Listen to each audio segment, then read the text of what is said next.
अगर आप भी कर्ज में डूबे हुए हैं और इसका सॉल्यूशन ढूंढ रहे हैं तो इस वीडियो को आखिरी तक देखिए। आज मैं आपको बताऊंगा कि कैसे एक आम इंसान भी बिना करोड़पति बने अपने कर्ज से आजाद हो सकता है। ये वीडियो उन लाखों करोड़ों लोगों के लिए है जो EMI, credit card, personal loan या बिजनेस लोन के बोझ से दबे हैं और हिम्मत हार चुके हैं और सोचते हैं कि क्या वो कभी इस अंधेरे से बाहर निकल पाएंगे। बिल्कुल निकल सकते हैं दोस्त। आज मैं आपको वो रोड मैप देने ही आया हूँ जिससे लाखों लोग घर से बाहर निकले हैं, आप भी निकल सकते हैं।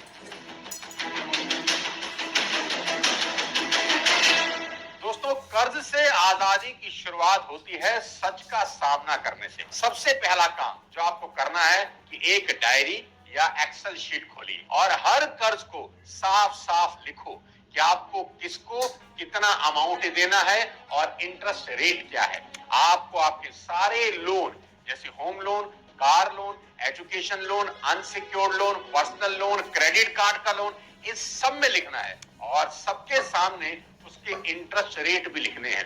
जैसे होम लोन आपने लिया है 8.5% पर, कार लोन चल रहा है 9% पर, एजुकेशन लोन चल रहा है 10% पर, अनसिक्योर्ड लोन आपका चल रहा है 20% पर और पर्सनल लोन चल रहा है 2 से 3% महीने पर और क्रेडिट कार्ड का लोन जो बना ही आपको बर्बाद करने के लिए है वो सारा चल रहा है 35% पर। अब सबसे ज्यादा इंटरेस्ट वाले लोन को हाईलाइट कर दें या सबसे ऊपर उठाकर लिख दें क्योंकि यही साला सबसे ज्यादा तकलीफ दे रहा है। पहला तरीका है एवलेंच मेथड, यानी सबसे ज्यादा ब्याज वाले कर्ज जो आपने अपनी लिस्ट में सबसे ऊपर लिखे हैं उसे सबसे पहले चुकाएं। मतलब अगर आपकी लोन लिस्ट में 6 तरह के कर्जे हैं लेकिन उसमें सबसे ज्यादा इंटरेस्ट आप पर्सनल लोन या क्रेडिट कार्ड पर चुका रहे हैं तो सबसे पहले इस लोन को निपटाने की प्लानिंग करनी होगी। यानी लिस्ट में सबसे ऊपर वाले कर्जों को निपटाने से शुरुआत करनी होगी, फिर धीरे धीरे धीरे नीचे आना होगा। अपने कर्जे को निपटाने का दूसरा तरीका बताता हूँ, स्नोबॉल मेथड। ये क्या बता है? यानी सबसे छोटे कर्ज पहले चुका दें। आपने किसी से 10,000 उधार ले रखा है, सबसे पहले उसे चुकता कर दें। इससे कॉन्फिडेंस बढ़ता है कि मैं कर्ज चुका सकता हूं और मार्केट में आपकी रेपुटेशन भी बढ़ती है कि ये इंसान कर्ज चुका रहा है। दोनों मेथड में जो आपको ठीक लगे उससे शुरुआत कर सकते हैं, लेकिन अगर मेरी पर्सनल सलाह माने तो सबसे पहले बड़े राक्षस की गर्दन मरोड़े, यानी उन कर्जों को चुकाने में खोपड़ी लगाएं जिन पर ब्याज सबसे ज्यादा चल रहा है। अब बताता हूं कर्ज से निपटने का अगला स्टेप। आपको एक बेहद सख्त और प्रैक्टिकल बजट बनाना होगा आपके लिए, जो आपके इरादों की तरह ही सख्त होना चाहिए। तुमको अपने हर खर्च को ट्रैक करना होगा कि पैसा जा कहां रहा है और सभी गैर जरूरी जो खर्चे हैं ना तुम्हारे, उन्हें तुरंत बंद करना होगा आज से और इस वीडियो को देखने के बाद से, अभी से। खर्च पर चाकू नहीं साला तलवार चलानी होगी। आपके सभी entertainment expenses, unnecessary monthly subscription कुछ समय के लिए उड़ानी होगी। सबसे ज्यादा खून पेड मोबाइल ऐप जो है ना वो एक आम आदमी का चूसते हैं और इतना धीरे धीरे स्ट्रॉ लगा के चूसते हैं कि उसे पता भी नहीं लगता। Netflix, Amazon prime, Disney Hotstar, ये 150 रुपए से लेकर 1000 रुपए हर महीने सिर्फ एंटरटेनमेंट के नाम पर फूकना बंद करना होगा। स्पॉटिफाई, यूट्यूब प्रीमियम, गाना प्लस, इन सब के पेड वर्जन अगर ले रखे हैं बंद कर दो मेरे भाई। और बहुत से ऑनलाइन लर्निंग प्लेटफॉर्म हैं जैसे अनअकैडमी, बायजूस, कई लोगों ने इनके कोर्स खरीद रखे हैं पर कोर्स छोड़ दिए, लेकिन ऑटो रिन्यूअल चल रहा है। हर महीना पैसा कट रहा है, इन्हें पता ही नहीं है। चेक करो कि कहीं ऑटो रिन्यूअल में बहुत सारी चीजें कट तो नहीं रही। अगर कट रही हैं तो तुरंत बंद करो। और कुछ महारथी तो ऐसे हैं जिन्होंने डेटिंग ऐप टिंडर का पेड वर्जन ले रखा है। भाई वाह, 500 रुपए से 2000 रुपए तो महीने का खर्च है। अरे कुछ तो शर्म करो, कर्जे में गर्दन है और भाई टिंडर पर प्रोफाइल बनाकर घूम रहा है, रिजल्ट 0 है। इसे भी अपने मोबाइल से तुरंत उड़ाना होगा। और जो गेमिंग सब्सक्रिप्शन वाले पेड ऐप आपने डाउनलोड किए हैं उन्हें भी तुरंत उड़ाओ। मेरी मान लो, गेमिंग ऐप आपको करोड़पति नहीं रोडपति बनाने के लिए बनाई जाती हैं। ये सब हटा दीजिए। बाल्टी के छोटे छोटे छेद जिससे पानी रिस रहा है बंद करने होंगे। याद रखिए कि कर्ज मुक्ति फैंसी लाइफ से नहीं, फोकस लाइफ से ही आएगी। अब सुनिए तीसरा और शानदार तरीका। आपको एक इमरजेंसी फंड बनाना होगा ताकि अचानक खर्च में फिर से कर्ज ना लेना पड़ जाए। और कुछ करो कि ना करो, मेरी एक रिक्वेस्ट जरूर मानो। बार बार चिल्ला चिल्ला के कह रहा हूं, हेल्थ इंश्योरेंस सबसे पहले करवाओ। इंश्योरेंस का मतलब है आज की तैयारी, कल के कर्ज से आजादी। देखो दोस्त, जिंदगी में दो चीजें तय है, एक अनसर्टेनिटी यानी कभी भी कुछ भी हो सकता है, और दूसरा उसका खर्च। कि खर्च कितना आएगा आपके हाथ में नहीं है। आप कितनी भी प्लानिंग कर लो, एक हादसा, एक बीमारी, एक इमरजेंसी पूरी सेविंग उड़ा देगी। ईएमआई, बच्चों की फीस, घर का खर्च, सब कुछ रुक जाता है।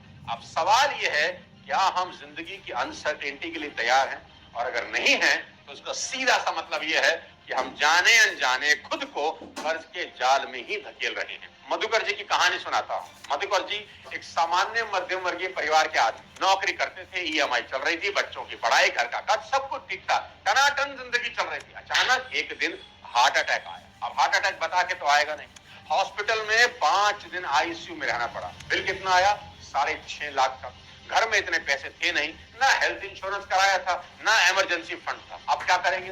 पर्सनल लोन ले लो जी, क्रेडिट कार्ड स्वाइप करा दो जी, रिलेटिव से पैसे मांगो, और कोई रास्ता ही नहीं। आज 2 साल बाद भी 6.5 लाख के उसी कर्ज को चुका रहे हैं और ईएमआई से दम घुट रहा है। अब सोचो, अगर उस दिन उनके पास 500-600 रुपए मंथली वाला हेल्थ इंश्योरेंस होता तो क्या आज वो कर्ज में डूबे होते?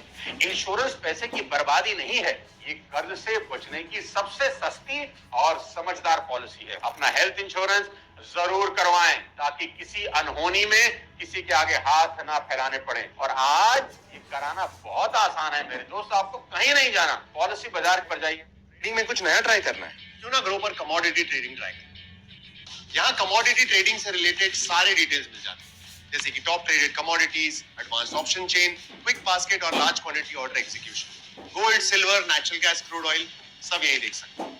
और लो क्वांटिटी ट्रेडिंग करनी हो तो गोल्ड मिनी, सिल्वर मिनी जैसे ऑप्शंस भी मिल जाते हैं।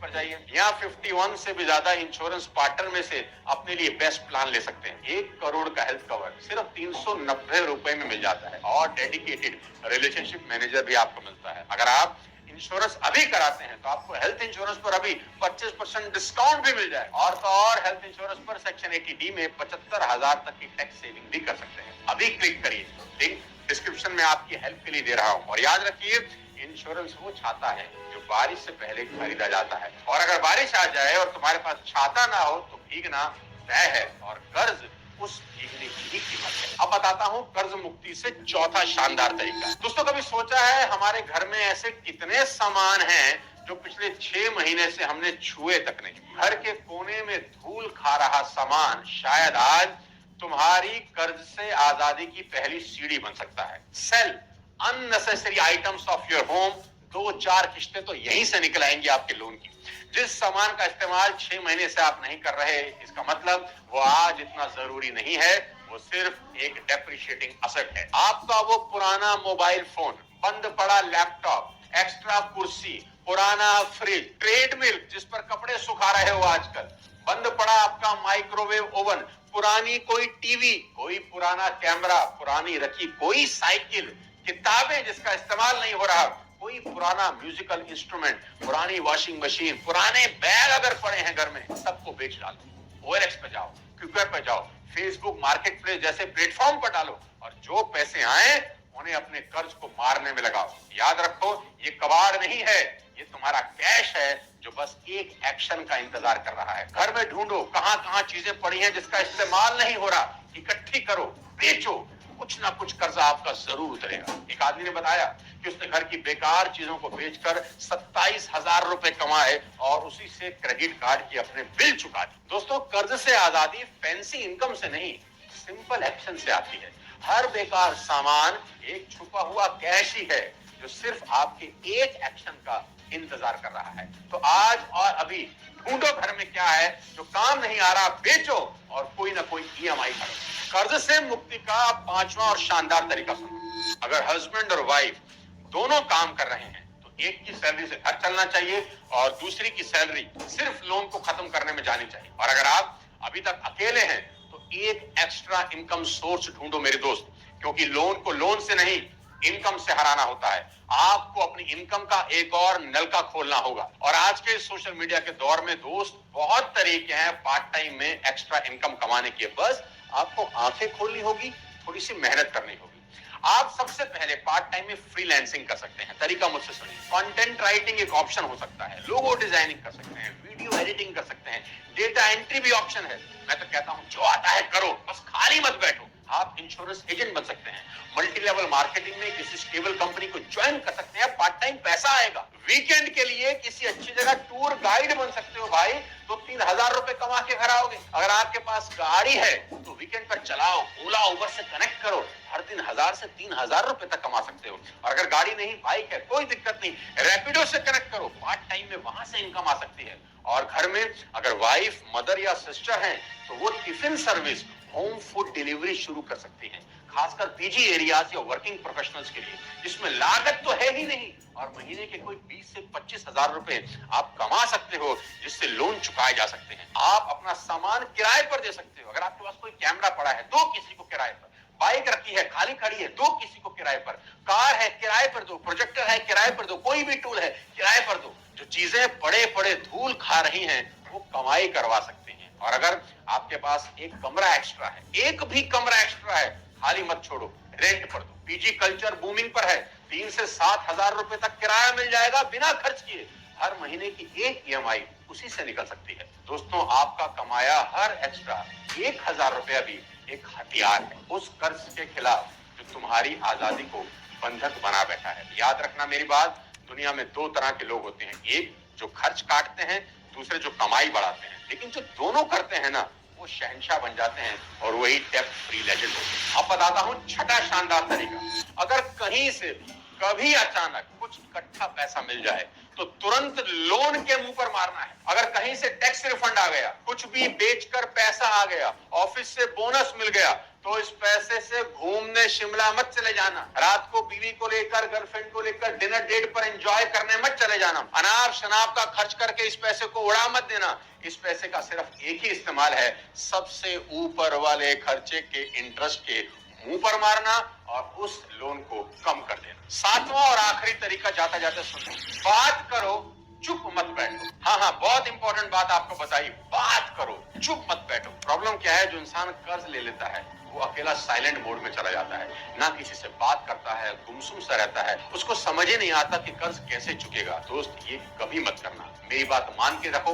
आपको बात करनी है, किससे बात करनी है? सभी लोगों से जिनसे कर्जा ले रखा है। इसे लोन रिस्ट्रक्टिंग या इंटरेस्ट नेगोशिएशन भी कहते हैं। जब कर्ज सर के ऊपर चढ़ने लगे, ईएमआई देना मुश्किल हो जाए, तो भागने की जरूरत नहीं, बैंक से बात करने की जरूरत है। क्योंकि याद रखना, बैंक कोई दुश्मन नहीं होता, वो तुम्हारे रीपेमेंट से ही कमा रहा है। इसलिए अगर तुम जेन्युइन परेशानी में हो तो वो सुनने को तैयार है। तो करे क्या, मैं बताता हूं। अगर ईएमआई आपको भारी लग रही है तो बैंक में जाकर उसका टेन्योर बढ़वा सकते हो, यानी 3 साल के लिए 4 साल कर लो, यानी ईएमआई थोड़ी सी कम हो जाए और आपको थोड़ा रिलैक्सेशन मिल जाए। और अगर आपके पास कहीं से एक मुश्त पैसा आया, इकट्ठा पैसा आ गया कहीं से भी, तो लोन सेटलमेंट की बात करो। कई बार बैंक इंटरेस्ट वेव कर देता है, क्रेडिट कार्ड पे लेट चार्जेस लग रहे हैं, तो क्या करो, नेगोशिएशन करो, उसको रिमूव करवाओ।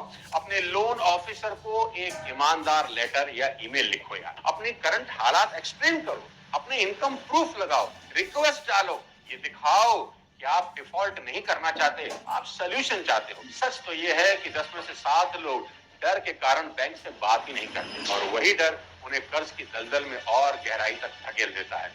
लेकिन जो खड़ा होता है ना, सवाल करता है, ईमानदारी से बात करता है, बैंक उसकी बात सुनता है। क्योंकि बैंक को भी अपना पैसा वापस चाहिए और वो चाहता है कि आप सरवाइव करो, ना कि सिंक करो। इसलिए बात करो मेरे दोस्त, चुप मत बैठो। अपनी प्रॉब्लम दोस्तों से शेयर करो, बैंक से शेयर करो, चुपचाप अकेले मत बैठो।